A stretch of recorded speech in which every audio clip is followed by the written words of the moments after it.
Bismillah, assalamualaikum warahmatullahi wabarakatuh. Innal hamdalillah nahmaduhu wa nasta'inuhu wa nastaghfiruhu wa na'udzu billahi min syururi anfusina min sayyiati a'malina. May yahdihillahu fala mudilla lahu wa may yudlil fala hadiya lahu. Asyhadu an la ilaha illallah wahdahu la syarika lahu wa asyhadu anna Muhammadan 'abduhu wa rasuluhu salawatullahi wa salamuhu alaihi. Thumma amma ba'du, jamaah sekalian rahimani wa iyyakum jami'an. Walhamdulillah, kembali kita lanjutkan pembacaan daripada matan kitab Abi Syuja' yang pembahasannya telah sampai pada pembahasan tentang at-tayammum, tentang pembahasan at-tayammum. Kembali kita ulang sedikit pembahasan at-tayammum. Fasl wa syara'itut tayammumi khamsatu asya', kata beliau bahwa hal yang membolehkan tayammum itu ada 5 hal. Naam, at-tayammum jamaah rahmat Allah Subhanahu wa taala, arti asalnya adalah al-qasdu, atau menuju tempat atau menginginkan sesuatu. Itu arti daripada bahasa at-tayammum. Dan yang dimaksud dengan syariat adalah mensucikan daripada hadas besar atau kecil dengan memakai tanah atau debu. Itu yang dimaksud dengan at-tayammum.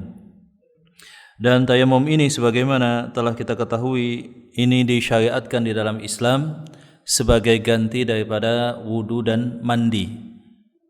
Sebagaimana kita ketahui bahwa sistematika pembahasan fikih di dalam kitab Thaharah itu biasanya membahas tentang macam-macam air. Kemudian setelah itu tentang wudu sebagai tata cara untuk mengangkat hadas kecil. Kemudian dilanjutkan dengan mandi sebagai kaifiyah ibadah, tata cara bersuci untuk mengangkat hadas besar.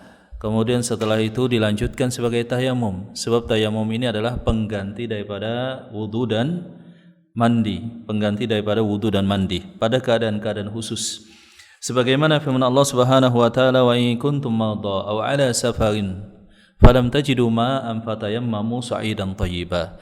Kalau kalian sedang dalam perjalanan, sedang sakit atau sedang dalam perjalanan, atau kalian tidak mendapatkan air ketika waktu salat telah mepet.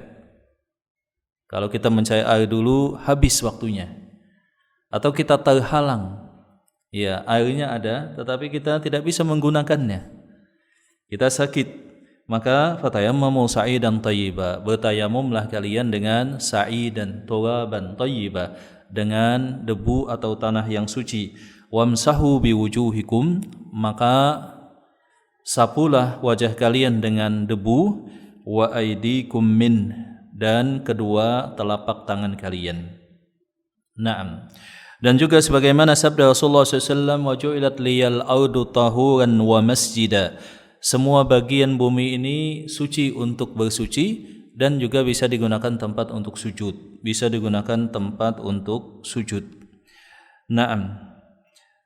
Kemudian beliau di sini menyatakan wujudul udhri bisafarin aw maradin. Ada 5 hal yang membolehkan seseorang untuk melakukan at-tayammum.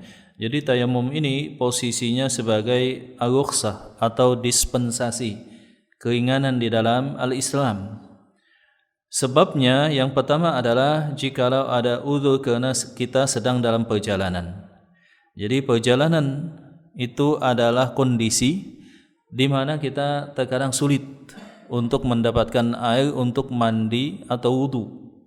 Sebab biasanya keadaan dalam perjalanan itu berhajat menggunakan air untuk konsumsi, untuk minum. Nah, banyak keadaan jikalau kita gunakan wudu atau mandi maka akan habis. Dalam kondisi yang demikian dibolehkan at-tayammum. Aw maradin, atau ketika kita sedang sakit, sebagaimana hadis yang diriwayatkan sebelumnya yang telah saya sebutkan, bahwa ada seorang sahabat Rasulullah SAW yang dia terluka kepalanya. Kemudian dia mimpi dan bertanya kepada para sahabat, aliya udhun, apakah aku boleh tidak mandi junub? Maka para sahabat yang lain menjawab, tidak boleh. Maka sahabat tersebut kemudian mandi dan mati. Maka Rasulullah SAW menegur para sahabat, saya menyatakan cukuplah dia untuk bertayammum, cukuplah dia untuk bertayammum. Jadi perjalanan dan sakit ini dua kondisi yang menyebabkan seseorang banyak mendapatkan keringanan dalam syariat. Banyak mendapatkan keringanan di dalam syariat. Contohnya misalkan kalau dalam keadaan bulan Ramadan, maka dia boleh tidak berpuasa. Fa'iddatun min ayyamin ukhar, maka dia ganti di hari yang lain. Atau kalau dia salat, maka boleh dijamak, digabung. Atau boleh juga dikasar, disingkat. Atau dia menggabungkan antara jamak dan kasar. Begitu juga keringanan-keringanan yang lainnya. Bahkan Rasulullah SAW bersabda, "Man safara aw marida kutiba lahu ma kana ya'malu sahihan muqiman." Barang siapa yang sudah rutin mengamalkan sesuatu, ya kita misalkan rutin salat berjamaah. Kita misalkan rutin membaca Al-Qur'an sekian halaman atau sekian juz. Kita rutin salat malam, misalkan. Kita rutin misalkan puasa sunnah, Senin, Kamis atau Duha atau yang lainnya. Kemudian kita keluar kota, melakukan perjalanan jauh, atau kita sakit, kita terhalang daripada melakukan ibadah-ibadah rutinitas kita. Maka Rasulullah SAW menyatakan, kutiba lahum ma kana ya'malu sahihan aw muqiman. Maka catatan amal tadi terus berlanjut, walaupun kita tidak melakukannya.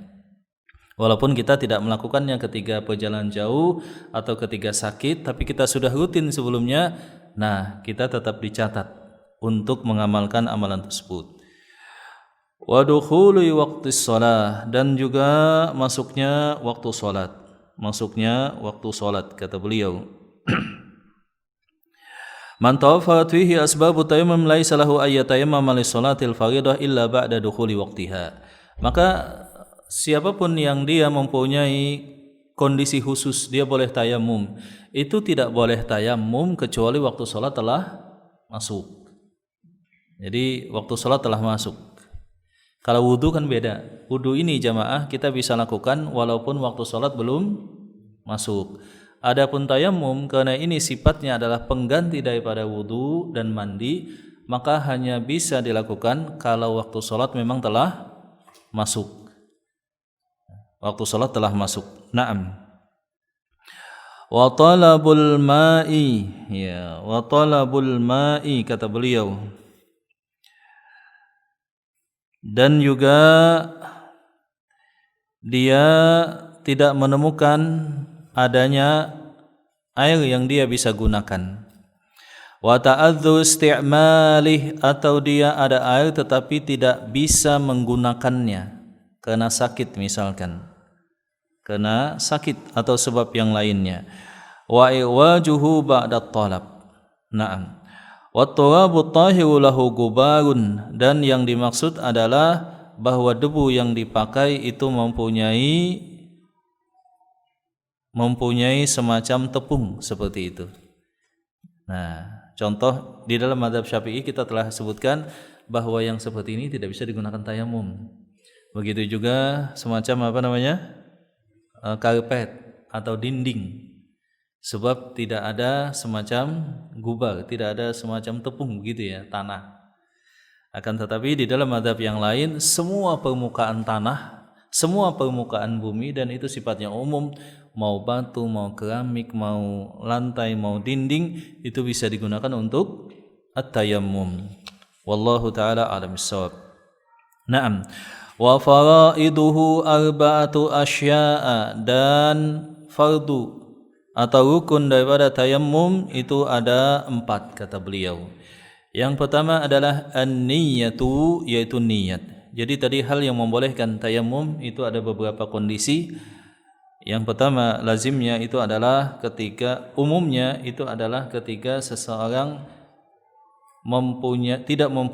tidak mendapatkan air, atau ada air kemudian dia tidak bisa menggunakannya. Atau kondisi lain adalah dia butuh waktu, sedangkan waktu salat sudah hampir habis. Gampangnya begitu, ada 3 sebab. Ya, dia tidak mempunyai air sama sekali sehingga tidak bisa wudu. Kemudian dia ada air tetapi tidak bisa menggunakannya, terhalangi, ada udzur. atau dia kalau mencari air maka itu akan menghabiskan waktu sholat. Atau misalkan begini, kita bangun kesiangan, waktu sholat sudah hampir habis. Pas masuk kamar mandi, airnya enggak ada. Ada tapi minta dulu ke tetangga. Nah, misalkan seperti itu. Kalau minta ya habislah waktu sholat. Atau kita jalan dulu ke tempat mana cari air maka habis waktu sholat, maka kita at-tayammum. Kemudian rukun daripada tayammum kata beliau an-niyatu, yakni an-niyat. Niat kembali lagi itu adalah di dalam hati. Wa mashul wajhi, dan menyapu wajah. Wal yadaini ma'al mirfaqaini wa tartib, dan menyapu kedua tangan sampai siku dan tertib atau berurutan. Fatayammamu sa'idan thayyiba. Fatayammamu sa'idan thayyiba, dan yang dimaksud di sini di dalam mazhab Syafi'i sampai ke siku.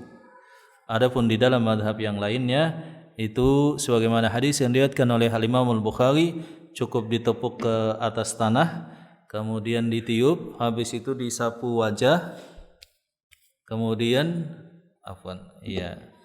ditiup kemudian wajah, setelah itu punggung telapak tangan. Adapun dalam mazhab Syafi'i seperti itu. Nah, ini kalau di dalam mazhab Asy-Syafi'i ada dua pendapat. Insyaallah yang lebih kuat adalah cukup hanya punggung telapak tangan, wallahu taala a'lam bissawab. Naam. Walladzi yubtilut tayammum thalathatu asya'a, dan yang membatalkan tayammum itu ada tiga kata beliau. Ma abtalal wudu, semua pembatal wudu. Ya, semua pembatal wudu sebagaimana yang telah kita sebutkan, keluarnya sesuatu daripada dua jalan, ya kan? Hilangnya akal, seperti itu. Kemudian ketika seseorang berhubungan dengan suami istri, atau dalam mazhab Syafi'i jikalau seseorang hanya sekedar bersentuhan, itu sudah membatalkan wudu. Wa ru'yatul ma'i fi ghairi waqti shalah, dan dia ketemu air sedangkan waktu salat telah habis. Jadi adapun ketika dia ketemu air dan waktu salat masih ada, maka itu ada dua pilihan. Pilihan yang pertama, dia boleh mengulangi salatnya. Adapun pilihan yang kedua, dia tidak mengulangi salatnya. Sebagaimana dua orang sahabat Rasulullah SAW yang melakukan dua hal ini. Yang satu dinyatakan oleh Rasulullah SAW, asabaka as-sunnah, engkau telah menetapi sunnah, betul. Yang kedua, yang ngulang salatnya tadi, Rasulullah SAW katakan, laka ajran, engkau mendapatkan dua pahala. Jadi habis tayamum, enggak ada air ini, habis tayamum, ternyata PDAM-nya ngalir lagi. Nah, sedangkan kita dalam keadaan junub, apakah mandi kemudian ngulang salat? Apakah cukup salatnya tadi dengan tayamum? Yang tepat adalah cukup, sudah sah, tidak perlu ngulang. Tapi kalaupun ngulang tidak disalahkan oleh Rasulullah SAW, mendapatkan dua pahala kata Rasulullah SAW. Wariddatu, dan kalau dia murtad. Naam. Wa sahibul jabairi yumsahu 'alaiha, dan seseorang yang mempunyai luka dan diperban, maka itu juga disapu dengan debu. Wa yatayammamu wa yusalli, kemudian dia tayammum dan juga salat. Ya, disapu dengan air kemudian dia tayammum dan juga salat. Wala i'adata 'alaihi in kana wada'aha 'ala tuhrin, dan tidak perlu mengulang salatnya kalau dia memperban lukanya dalam keadaan suci. Ya, ini di dalam mazhab Syafi'i demikian. Seseorang yang luka misalkan, kemudian dia junub, maka dia melakukan sebagaimana biasa. Dan di sini ada dua pendapat. Pendapat yang pertama, cukup dia melakukan tayammum dan itu mengangkat semuanya. Adapun pendapat yang kedua, dia bersuci dengan air, dan ketika ya dia ada jabirah atau ada perban tadi cukup disapu memakai air. Di dalamnya ditambal lagi dengan tayamum setelahnya. Seperti itu dalam mazhab Syafi'i. Naam. Wa yatayammamu likulli fardhatin, dan dia bertayamum dengan setiap salat fardu. Jadi satu kali tayamum, satu kali salat. Wa yusalli bi tayammumin wahidin ma syaa minan nawafil, dan dia boleh dengan satu tayamum dengan mengerjakan salat sunnah yang banyak. Dengan mengerjakan salat sunnah yang banyak. Naam. Taib faslun wa kullu ma'in kharaja minas sabilaini najisun. Ya, dengan demikian kita telah menyelesaikan tentang pembahasan at-tayammum. Dan sebagaimana disebutkan oleh para ulama tadi, tentu saja akan sulit bagi kita untuk tayamum dengan debu, dalam bentuk fisik debu tadi. Maka yang lebih kuat adalah cukup dengan semua permukaan bumi, apapun yang ada di atas bumi ini, maka boleh untuk dilakukan tayamum, sebagaimana hadis Abdullah bin Abbas radhiyallahu taala anhu, ya, ketika bertanya kepada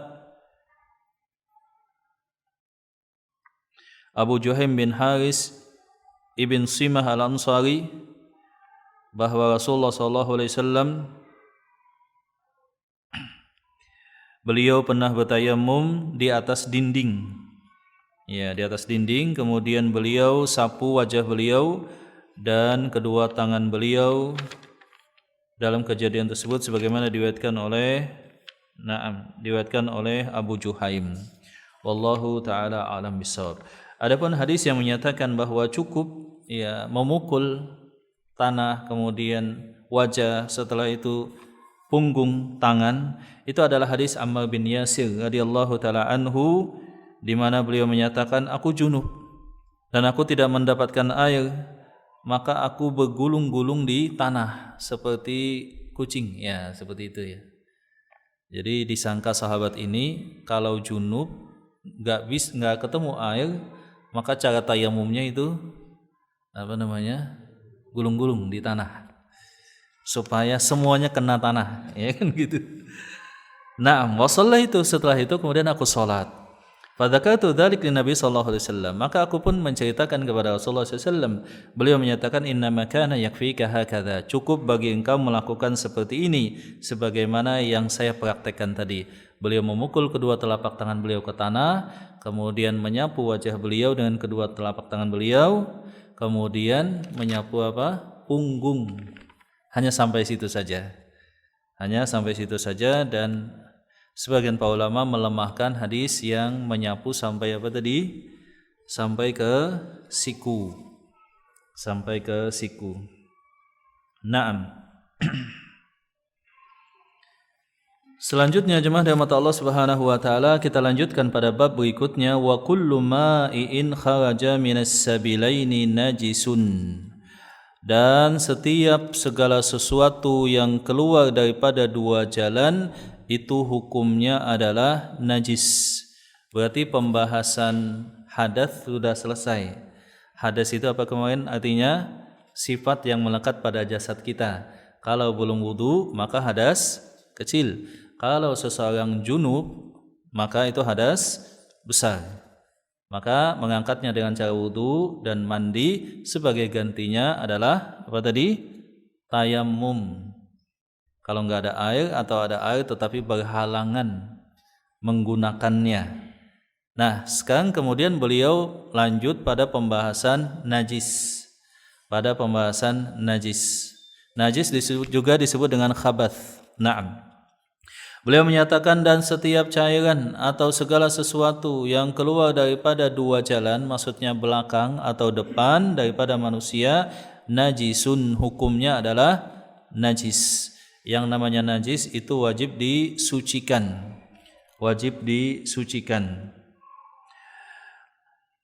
Berdasarkan hadis yang diriwayatkan oleh Al-Imam Al-Bukhari daripada Anas bin Malik, kana Nabi sallallahu alaihi wasallam idza tabarraja li hajatihi ataituhu bima'in fayaghsilu bih. Adalah Rasulullah SAW beliau kalau buang hajat, kata Anas bin Malik, aku adalah sahabat yang bertugas membawakan air untuk beliau istinja, cebok. Menunjukkan bahwa segala sesuatu yang keluar daripada dua jalan itu hukumnya adalah najis. Illal maniyi, kecuali mani, Naam. Dan yang keluar daripada jalan depan itu ada 3. Ada 4 gitu maksudnya. Ada 4 cairan. 3 najis, 1 yang suci. Adapun najis yang pertama adalah ma'ul baul, air kencing, najis. Adapun yang kedua adalah al-madi, cairan pendahuluan sebelum keluarnya mani. Adapun yang ketiga adalah al-wadi, cairan yang keluar setelah buang air kecil, netes sisanya setelahnya, atau cairan yang keluar ketika seseorang sakit, ya, atau mengangkat beban misalkan, pas buang air kecil keluar seperti itu. Itu namanya apa tadi? Wadi. Nah, yang keempat baru disebut dengan al-mani, ketika seseorang mimpi atau seseorang berhubungan badan atau yang semacam daripada demikian. Naam. Sebagaimana diriwayatkan oleh Al-Imam Al-Bukhari dan Muslim daripada Ali bin Abi Thalib, kuntu rajulan madza'an, kata Ali bin Abi Thalib, aku adalah laki-laki yang sering mengeluarkan madhi. Ya, madhi itu cairan syahwat sebelum keluarnya mani. Fastahyaitu an as'ala Rasulullah SAW limakanatibnatih, maka aku malu bertanya pada Rasulullah SAW, sebab ini hal yang seakan-akan tabu ditanyakan. Sebab Rasulullah itu mertua daripada Ali bin Abi Thalib, anaknya Fatimah, istri Ali bin Abi Thalib. Maka aku malu bertanya kepada Rasulullah SAW. Fa amartul Miqdad bin al-Aswad, maka aku memerintahkan Miqdad bin Aswad bertanya tentang hukum madhi tadi, bagaimana hukum madhi tadi. Maka kata Rasulullah SAW, fihil wudu, kalau engkau keluar madhi, yagsilu dzakarahu wa yatawadda, cuci kemaluan engkau, setelah itu wudu. Menunjukkan bahwa yang namanya madhi itu hukumnya adalah najis. Begitu juga adapun kenajisan air kencing itu sebagaimana hadis orang Badui yang dia masuk ke dalam Masjid Nabawi kemudian kencing. Maka para sahabat fatanawaluhun nas, maka para sahabat itu emosi. Rasulullah SAW menyatakan da'uhu, biarkan dia sampai selesai kencing. Ya, sahabat itu sudah cabut pedang. Ada juga yang mau mukul. Bayangkan orang lagi kencing dipukul itu kemana-mana, ya kan? Kata Rasulullah SAW, da'u, biarkan saja. Fahriku ala baulihi sajlam mimma, tumpahkanlah air di atas bekas kencingnya. Au dhanuma mimma, fa innama bu'ithtum muyassirin, aku diutus untuk memudahkan dan aku diutus bukan untuk menyulitkan. Bayangkan Rasulullah SAW begitu, ada yang kencing di masjid. Maka melihat itu Badui tadi kesenangan. Dia kemudian berkata, Allahumma arhamni wa Muhammadan walam tarham ma'ana ahada. Ya Allah, rahmatilah aku dan Rasulullah saja, para sahabatnya jangan dirahmati. Semuanya marah semua. Ya, luar biasa. Demikian. Dan di sini jemaah rahmat Allah SWT ada satu hikmah dalam masalah najis ini, tidak berdasarkan logika. Kalau kita lihat keumuman najis itu kan dihilangkan. Yang dimaksud dihilangkan tadi apa? Zatnya dan baunya. Ada orang Badui kencing di masjid, disiram dengan satu ember air kecil, sudah dianggap suci dan bisa sholat di atasnya. Kalau kita tanya, hilang gak najisnya tadi? Masih ada gak baunya? Kira-kira masih ada gak Pak? Masih, tapi sudah dianggap suci. Itu namanya ditoleransi jamaah.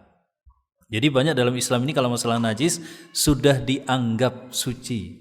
Padahal memang kalau dicium ya mungkin saja masih ada, kan begitu ya. Naam. Selanjutnya jemaah rahmat Allah Subhanahu wa taala,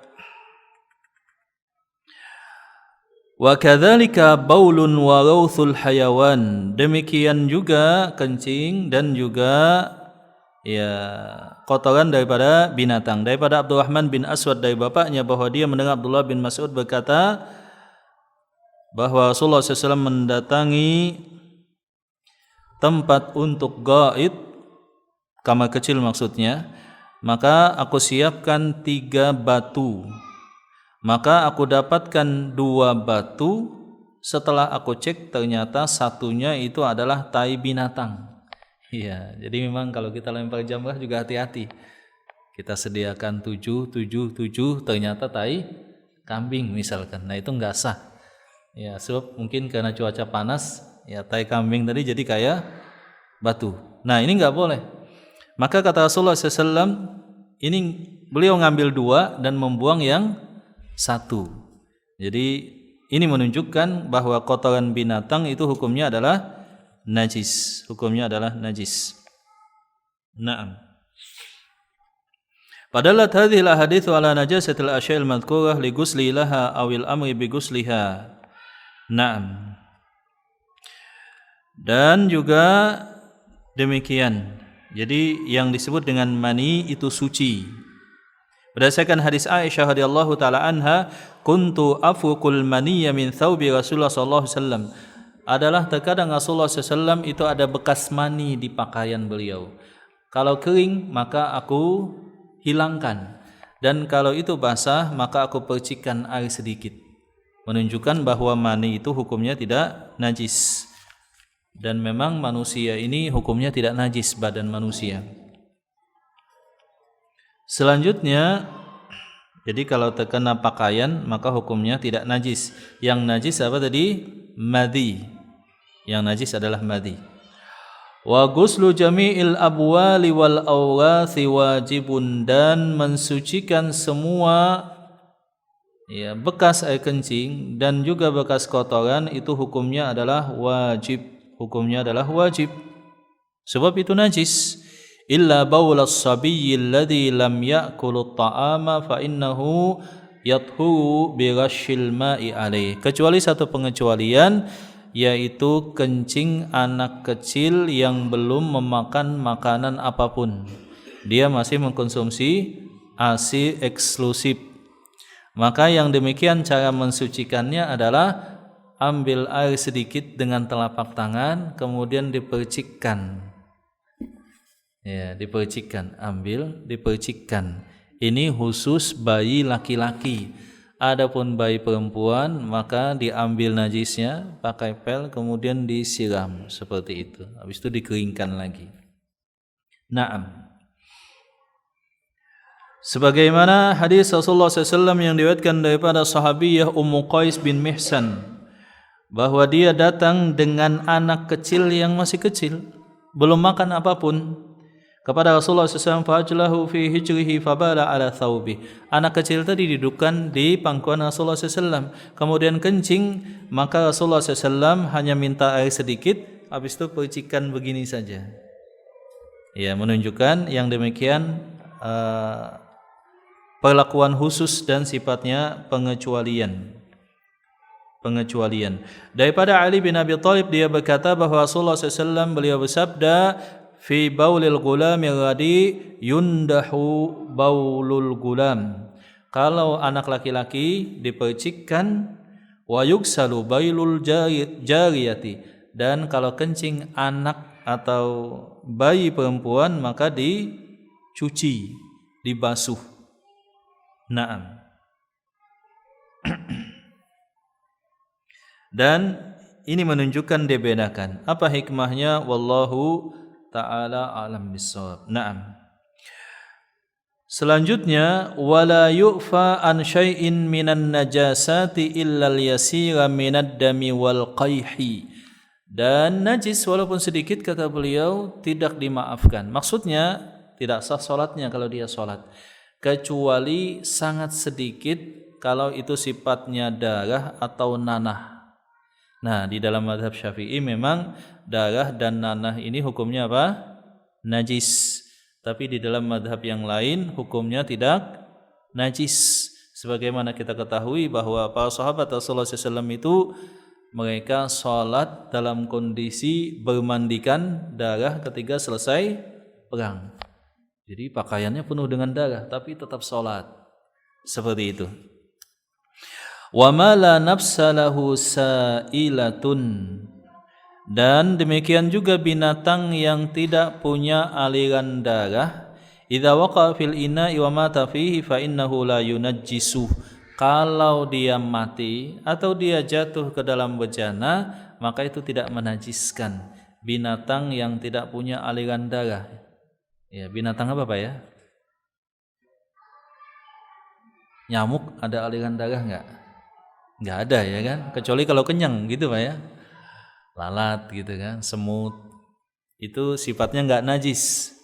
Tapi kalau sudah ada aliran darahnya semacam cicak, itu sudah ada ya kan, kalau dipukul berdarah dia. Nah, itu maksudnya. Maka yang demikian kalau dia jadi bangkai mati hukumnya adalah najis. Hukumnya adalah najis. Menunjukkan yang demikian hadis Rasulullah SAW yang diriwayatkan oleh Abu Hurairah di mana beliau menyatakan idza waqa'a dzubabu fi ina'i ahadikum falyagmishu kullah. Kalau lalat jatuh di bejana minum kalian, mati, kemudian jatuh di bejana minuman kalian, maka sekalian dicelupkan. Sebab pada satu ahada janahaihi syifa, ada penyakit pada satu sayapnya dan penyakit pada sayap yang lainnya. Menunjukkan bahwa itu kan tidak ada darah yang mengalir si sayap tadi. Apa namanya? Lalat tadi, maka hukumnya tidak najis kata beliau. Wal hayawanu kulluhu tahir. Dan hewan-hewan hukum asalnya semuanya suci saat ketika dia masih hidup. Jadi semua hewan ya kalau hidup jelas suci hukum asalnya. Illal kalba, kecuali anjing. Nah, anjing ini memang ada perbedaan pendapat. Di mazhab Syafi'i semua bagian anjing ini adalah najis. Ya, yang lain menyatakan bahwa yang najis hanyalah liurnya saja. Sebab hadisnya demikian, idza walagal kalbu fi ina'i ahadikum fagsiluhu sab'an ulahunna biturab. Kalau anjing jilat bejana kalian, maka cucilah sebanyak 7 kali. Nah, cucilah sebanyak 7 kali. Yang pertama dengan tanah, kata Rasulullah SAW. Kecuali anjing dan babi, ini pas hidup pun sudah najis. Jadi anjing ini memang ada hukum khusus, begitu juga babi. Anjing ini memang kita tidak boleh memeliharanya. Diharamkan. Orang Islam memelihara anjing. Saya kaget ibu-ibu jilbab yang dibawa anjing pagi-pagi. Nah, ini kan enggak boleh seperti ini. Man ya'tana kalban ghayra mu'allam nuqisa min thawabihi qirat. Barang siapa yang memelihara anjing di rumahnya, maka setiap harinya dikurangi pahalanya 1 qirat. 1 qirat itu seperti 1 gunung Uhud. Ya, kalau ada pahala, kalau enggak ada ya gimana lagi? Dosa mungkin ditambahkan. Jadi yang dibolehkan itu adalah anjing yang digunakan untuk berburu binatang. Atau sebagian para ulama memberikan keringanan kalau dia hidup sendirian di hutan atau dia ada peternakan. Tapi ini tidak bisa dikiaskan ke rumah gitu Pak. Tidak bisa dikiaskan ke tempat tinggal. Apalagi misalkan kompleks ya kan. Nah enggak boleh seperti itu. Wal khinzir, dan juga babi. Anjing ini juga enggak bisa diperjualbelikan. Babi juga demikian. Dan najisnya di dalam mazhab Syafi'i termasuk najis mughalladhah. Najis yang yang sangat berat. Wa ma tawallada minhuma aw min ahadihima, atau anak daripada anjing dan babi tadi, atau silang daripada keduanya dengan binatang lain.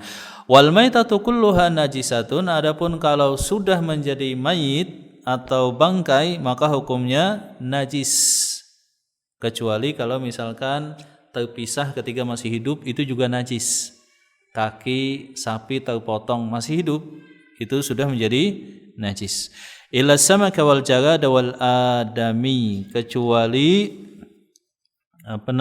ikan, begitu juga belalang. Begitu juga belalang, maka itu suci walaupun dia dalam kondisi bangkai. Dalam kondisi bangkai. Wal adami. Ya. Nah, jadi belalang dan ikan. Wa yuksalul ina'u min wulugil kalbi wal hinziri sab'a maratin ihdahunna biturab. Kalau sempat terjilat anjing, maka dicuci sebanyak 7 kali, satunya pakai tanah. Adapun najis yang lain maka cukup dicuci 1 kali, dihilangkan zatnya dan baunya. Kecuali misalkan nanti contoh, misalkan kita terinjak tai atau najis, maka cara mensucikannya itu adalah cukup dengan jalan. Sendal kita terinjak tai anjing misalkan, itu digesek-gesek sambil jalan, itu sudah dianggap suci. Pakaian wanita misalkan kena najis tapi begini terus, nah itu sudah dianggap suci, sudah dianggap, walaupun mungkin masih ada gitu ya, tapi sudah dianggap. Wallahu ta'ala alam bisawab. Dan nanti kita lanjutkan pembahasan ini insyaallah. Sampai di sini mungkin ada pertanyaan, silahkan jamaah, tentang tayammum dan juga tentang macam-macam najis. Macam-macam najis. Naam. Ya. Gimana Mas? Kotoran cicak. Ya, kotoran cicak. Ya. Cicak itu adalah hewan yang alladzi lahu damun sa'il, yang mempunyai aliran darah. Berarti cicaknya pas hidup suci, pas jadi bangkai jadi najis. Otomatis juga maka tai cicaknya juga najis. Hukum asalnya seperti itu. Walaupun ada sebagian yang memberikan keringanan, cicak ini susah. Sebab di mana-mana memang ada. Lagi sholat kita nggak sadar, tahu-tahu di peci kita ada tai cicak. Tetapi untuk kehati-hatian tetap najis sebetulnya. Ada sih yang membolehkan dengan kias kucing. Ya kan? Kucing itu dalam hadis Abu Qatadah itu kan innama hiya al-qittah atau al-qit, hanya saja kucing itu at-tawafina wa tawafat, senantiasa bersama kalian, maka jilatannya tidak dianggap najis. Binatang itu kalau halal disembelih maka jilatannya suci, kalau tidak halal disembelih maka jilatannya najis, tapi tidak mughallazah sebagaimana anjing. Kenapa kucing jilat nggak najis? Sebab sudah terbiasa bersama manusia. Jilatan anjing, kalau kencing anjing ya, jilatan kucing maksudnya. Kalau kencingnya kucing ya, yang lebih kuat ya tetap najis juga insyaallah. Nah, yang beda pendapat lagi adalah, jadi tadi najis insyaallah. Yang beda pendapat lagi adalah tai atau kotorannya binatang yang halal untuk disembelih. Kalau Imam Ahmad kan menyatakan enggak najis. Imam Syafi'i menyatakan pokoknya kalau dari belakang maka najis. Imam Ahmad menyatakan kotor betul tetapi tidak najis, berdasarkan hadis bahwa Rasulullah SAW memerintahkan 2 orang yang mu'allaf baru masuk ke dalam Islam dari Bani Urayyan untuk meminum susu onta sekaligus kencing onta. Sakit, demam, nggak tahan cuaca Madinah, panas. Kata Rasulullah, minumlah susu onta dan kencing onta. Nggak mungkin Rasulullah memerintahkan minum sesuatu yang najis, kata Imam Ahmad. Kata Imam Syafi'i enggak, itu kena berobat. Seperti itu ininya, diskursusnya. Pernah Pak ya minum kencing onta? Belum? Iya. Nah, silahkan ada yang lain. Iya Pak.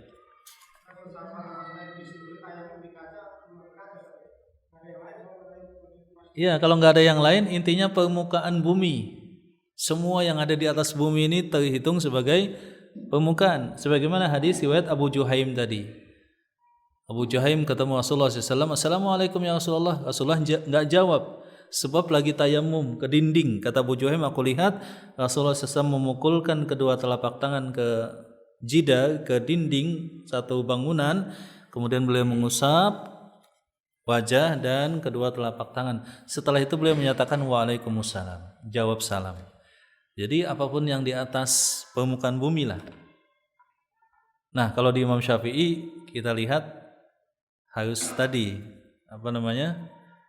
debu yang ada itunya Pak. Makanya yang biasanya bermadzhab Syafi'i yang betul-betul apa istilahnya ya bahasa kita ya. Pokoknya betul-betul ya fanatik. Dia kalau mau tayamum tuh cari debu dulu. Atau dia kalau berjalan jauh naik pesawat dia bawa tanah pas di pesawat. Nah, gitu Pak. Walaupun sedikit. Ya, itu pendapat dalam mazhab Syafi'i memang seperti itu. Nah, ada yang lain silahkan. Ya Pak.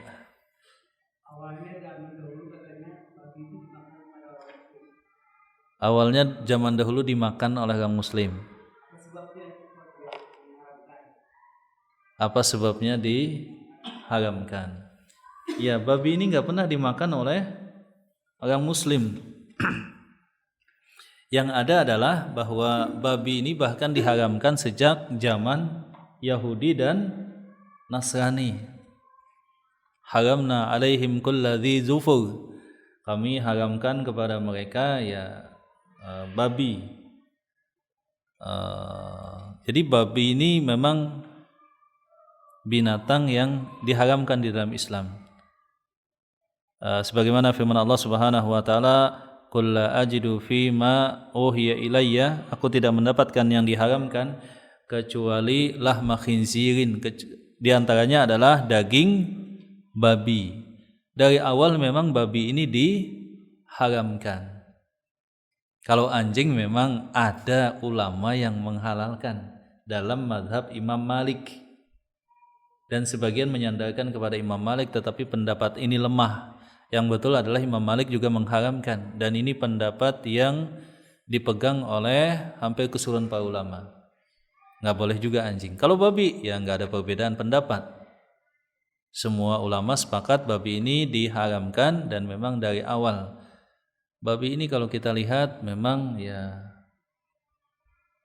mengandung juga cacing pita. Dan seseorang kalau makan sesuatu sering, itu ternyata sifat dasar binatang tadi bisa mengubah gen manusia. Misalkan tiap hari makan babi, nah misalkan itu sifatnya bisa seperti babi. Ya, kalau binatang lain diteliti oleh para ahli, kalau betina satu, jantan banyak, itu kelahi dulu Pak, untuk memperebutkan betina. Diteliti ternyata babi itu saling bekerja sama untuk betinanya, maka nggak ada rasa rasa cemburu sama sekali. Ya, seperti itu. Wallahu ta'ala a'lam bishawab. Jadi memang babi ini diharamkan, dan godaannya kata orang yang pernah makan enak gitu ya. Dan yang kedua, semua komponen tubuh babi tadi bisa digunakan untuk obat. Sebab DNA babi paling dekat dengan DNA manusia, yang paling cocok gitu Pak. Yang paling cocok kalau transplantasi itu ya dari babi. Ya, kalau ada misalkan darah beku, sumbatan, suntikannya juga dari babi juga. Nah itu kan godaan memang. Tapi ya tetap nggak boleh. Ya, saya juga kaget berapa kali jalan, waduh ternyata babi panggang, gitu ya. Ngeri juga. Semoga saja nggak ada di Balikpapan. Ya. Kalau agama lain itu innalillah Pak, semuanya dimakan, ya kan? Kalau kita lihat pasarnya itu Pak, masya Allah, dari babinya, tikusnya, kucingnya, ular dan semisalnya. Ya ini bertentangan dengan ajaran Islam. Wallahu a'lam bishawab. Ada yang lain silahkan jemaah. Jadi babi nggak pernah dihalalkan Pak. Dari awal memang sudah diharamkan. Dan babi ini memang binatang, salah satu tantangan dan godaannya paling banyak beranak, paling cepat dikembangbiakkan. Ya, maka tidak boleh yang demikian. Naam. Sampai di sini mungkin pembahasan kita, semoga bermanfaat. Kita lanjutkan nanti tentang jenis-jenis najis kembali sebelum kita masuk tentang bab as-shalah. Jadi tentang najis, kemudian tentang haid, nifas dan istihadah. Setelah itu masuk ke bab as-shalah. Semoga bermanfaat. Aqulu qauli hadza wa astaghfirullah li wa lakum. Alhamdulillahirabbil alamin. Assalamualaikum warahmatullahi wabarakatuh.